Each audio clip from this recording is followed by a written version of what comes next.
Welcome to Nerdarchy, for nerds by nerds. I'm Nerdarchist Ted, and today I'm joined by... Nerdarchy Dave. And today we're continuing our Intro to D&D series, Optional Rules, MultiClassing.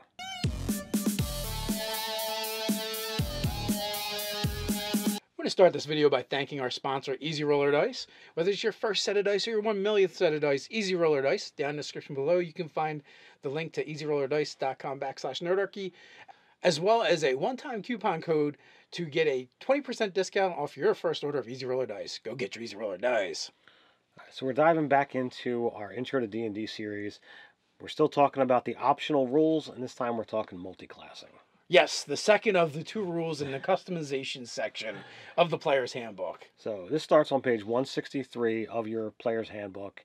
And I guess first we need to discuss what is multiclassing. Right. So multiclassing is when every time you take a level or level up in the game, you have the option of advancing in the class you already belong to or taking a new one if you meet the prereqs.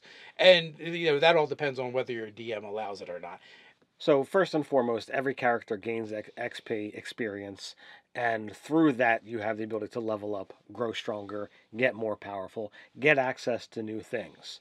Well, again, we're talking optional rules, so if your DM allows it, then you have the ability to, instead of taking a level in the class that you have been advancing, you can seek a new class. So you gain a level, you're already a fighter, but maybe you want to learn magic. So you would then go to the multiclassing section and look at the prereqs for fighter as well as wizard and see if you meet them both. So fighter is either strength or dexterity, which all of the prereqs are 13 in the specific stat, and for wizard that's intelligence. So if you have a 13 intelligence and a 13 in either strength or dexterity, you would be able to qualify to take a level in wizard while still retaining the ability to take levels in fighter. Yeah. Now, different classes have different prereqs. Some classes have more than one. So you have to meet them all, and then you can start advancing in that. So what you're going to get when you take your first level in a new class is all the class features. You automatically are going to get that. But proficiencies, you don't always get all of them. There's actually 2 classes you get nothing, and in all the rest, you generally get pieces of it. You don't get everything. You get a portion thereof. In most cases, you're not going to gain new skill or tool proficiencies. It's only a handful of classes that actually get you access to that. Most of the proficiencies that you are going to gain are a crossover from weapons and armor. And even then, so when you're multiclassing, if you think this is something your character is going to want to do at some point, you should really think about that from the very beginning of their career. So that when you're doing your initial stat placement, that's where you're really looking at, okay, how can I plan that this fighter is going to potentially stumble upon a magic book and want to become a wizard? Right. Or if you're interested in making the most optimized character that you can, there is definitely benefits to taking classes in certain orders. Yes. So it depends on, your concept of the character as well as, how optimized you want to build. But that's entirely up to you. So next we actually go into applying the level. Now, I will say that as you gain experience, you need experience based on your total level. Add up all the levels you have, based off of that chart. That's the XP that you're going to need to level up. It's not just, well, I took level 1 in cleric, so even though I've got 5 levels of fighter, I only need XP for level 2 because I'm going to level 2 of cleric. Not going to work that way.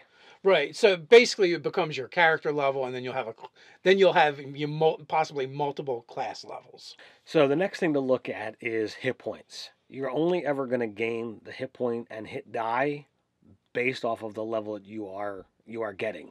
In your example, you're a 5th level fighter and you want to take your first level of wizard, so then you would have 5d10 hit dice and 1d6 hit die, and you would calculate your hit points based off of that.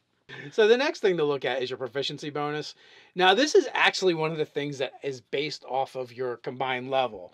It doesn't matter how many levels you have of whatever classes, you just add them together, and you can refer to the chart in the book, and that'll tell you what your proficiency bonus is. Exactly. Every class has the ability to get stat bumps, and if you're using the optional rules of feat, those things are always going to be based off of the class level not your character level. So always keep that in mind when you're looking at multi-classing. Yeah, they are actually considered class features. Speaking of class features, there's several in the game that act in a very specific way when you multi-class with them. One such example is Channel Divinity, which is something that's typically only gained through Cleric and Paladin. Clerics typically start off the game and can get to 2 pretty quickly. Paladins, they get 1. Well, if you have the Channel Divinity class feature, the uses don't stack. You can get more options based off of the different classes that allow it, but the extra uses per day don't stack together. So you get the extra options, not the extra uses. Right. On your character sheet, you would list all the channel divinities from all the classes you belong to that actually offer those, but you would only look at the best for how many uses you get. If we get into any of the fighting classes, you have the ability to gain extra attacks. Well, these don't stack as well. They're specifically worded that when you take the attack action, you may now take 2 attacks. It doesn't say you get an extra. So those are worded specifically so that I can't be like a 5th level fighter and a 5th level ranger and now have 3 attacks. Right. You would, if you have multiple classes that get extra attack, you would look at the one that gets the most attacks and just use that. And that's a blanket rule. You're gonna just basically pick what's best. Unarmored defense. There's several ways to calculate armor class in the game. This works exactly the same. You don't add the multiple ways up. You pick the best one. The sorcerer, the barbarian, the monk. They all have ways of doing it, and they're all a little bit different. Well, if you multi-class with any of those, you pick the one that you like the best or works the best for you, and you just use that one. Yeah, they all become a formula, and whichever formula produces the result that you're going to want to use, that's where you go. The next thing we get into, this I sometimes feel like you got to pull out the abacus, and that's the spell casting through multiple classes. If you're a fighter and you go with champion or with battlemaster, you don't have spells. So mixing that with wizard is not a big deal. You only have 1 spell chart to work with. But if you wind up going with Eldritch Knight, now you have spell casting from multiple sources. This is where it takes a little bit of work, and you're probably going to want to reach out to somebody who's got a little bit more experience with the system to be able to put all the pieces together. So here's essentially how it works. You have full casters, half casters, and a third casters. So if it's an archetype that gets spell casting, it's a third. If it's a class that has spell casting generally that they get later, not at first level, it's generally a half caster. If they cast spells from the very beginning, that's usually a full caster.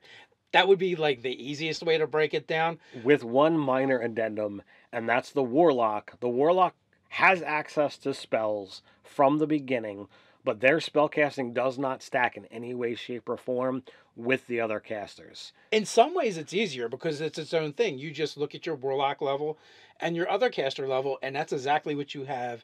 There's nothing to really think about there other than you may tally up spell slots, and that can be a little bit more confusing. Anytime, multi-classing with a spellcaster, like Ted said, becomes a little bit more math, because what you're going to do, if you have 2 full casters, very simple, whatever level, your character level you are, that you're going to look and see what your spellcasting capability is, and it's across the board. For spellcasting, right? How many spells you can actually cast. But that is different from the spells that you can actually cast. You are going to use the spells that you can cast based off of the caster level in the individual class rather than the overall. So if I go cleric and wizard, I've got a wisdom and an intelligence of both 13. I'm a full caster. I have access to all of my spell slots based on my total character level and the full casting chart. But I'm only going to have spells access to the level based off of the level in each class that I have. Yeah, you would look at cleric and you would look at wizard and look at how they calculate the number of the spells they know, and you would use each of those by themselves.